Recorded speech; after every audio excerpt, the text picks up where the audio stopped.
अस्सलाम वालेकुम शाह वाला तव्हांजो अला कंदो तव्हां ख़ुशि हूंदव। मुंहिंजो नालो सैफ रहमान आहे। तव्हां चैनल सैफ रहमान आप ॾिसी रहिया आहियो।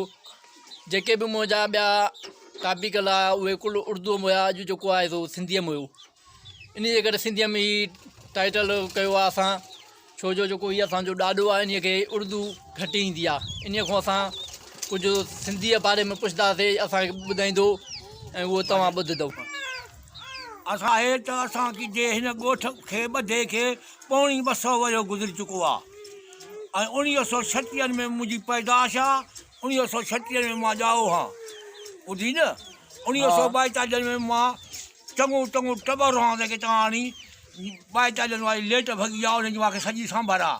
तंहिंखां पोइ ज़िंदगी आहे सारा गुज़रंदा। पोइ मां तालीम पढ़ायुमि, पर मां तालीम जंहिं बि स्कूल में पढ़ियो आहियां त तंहिं स्कूल में मुंहिंजो हाज़िरीअ में नंबर हर दर्जे में पहिरियों नंबर, हर दर्जे में पहिरियों नंबर ते मां ईंदो आयो आहियां। तंहिंखां पोइ मां फाइनल जो इम्तिहान बि पास कयो आहे 7 दर्जे जी। ड्यूटी कोन वठी सघियुमि, छो त मां हिकिड़ो कमाईंदड़ बि तमामु होशियारु माण्हू निकितुमि। जीअं राकी जीअं हर जीअं कोॾर जीअं सभु कमु राकीअ जो अण चुक कारायूं आहिनि, सभु कमु अण चुक कंदो हुउसि। तंहिंजे करे मूंखे पीउ माउ नौकिरी अचे थो न कयो ऐं मां ईअं रहिजी वियुसि। हाणे ज़िंदगीअ जो अहवालु अची इन जाइ ते पहुतो आहे जो हाणे मुंहिंजी उमिरि 85 वरियो थी चुकी आहे, ॿुधी न। पीसण थी चुको आहियां। सो हाणे वक़्तु ज़माने जूं घणियूं ॻाल्हियूं यादि आहिनि।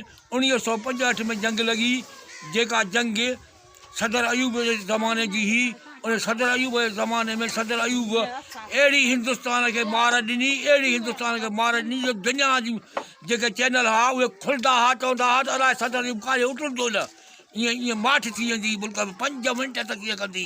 अॼोका लीडर जेके आहिनि कुते वांगुरु भौंकनि था 3 कलाक, पर फ़ाइदो टकेरो बि न आहे, ॿुधी न। हा, ऐं मुल्क खे खाई खोखलो करे छॾियो अथऊं।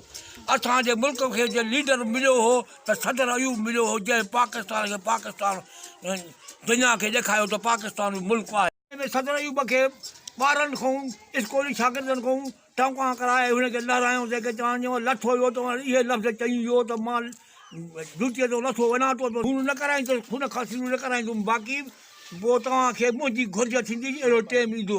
उहा हे यहया खे हुकूमत ॾिनी वियो जेके ॼाण वाघा।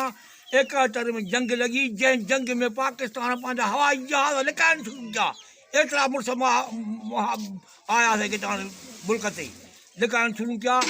नतीजो इहो निकितो जो असांजो हिकिड़ो गॾियल पाकिस्तान 2 टुकर थी वियो, हिकिड़ो मग़रबी पाकिस्तान, ॿियो मशरक़ी पाकिस्तान। हाणे मग़रबी पाकिस्तान ते भुटियो सरबराह थियो, मशरक़ी पाकिस्तान ते हो थियो। जिन इहो पाकिस्तान टोड़ियो हो, ख़ुदा उन्हनि ॿिन्ही खे सज़ा उहा ॾिनी। अॼोका माण्हू चवनि था की चवंदा साईं हे फलाणो अहिड़ो हो, फलाणो अहिड़ो न। हा भला, जिन पाकिस्तान टोड़ियो त पाकिस्तान जा गद्दार आहे, ॿुधी न। सही। हाणे हिन वक़्तु ते वरी साईं ज़िया आयो। ज़िया हुकूमत कई जेके चवानी फ़ौजी हुकूमत, पर ज़ुल्म जी हुकूमत का बि न थी जेके चवानी।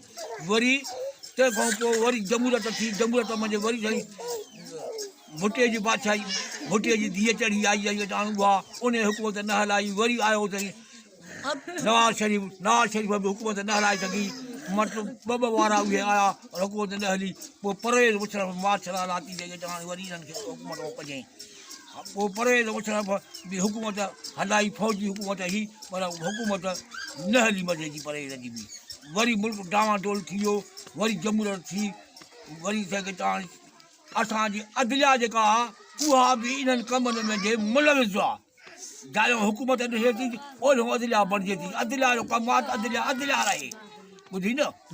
मुल्क जे पास खाते जी हाणे हिन जी ताक़त आहे, हाणे हिन जी भर ॻाल्हायूं। उन जे भर ते ऐलान कनि था पिया।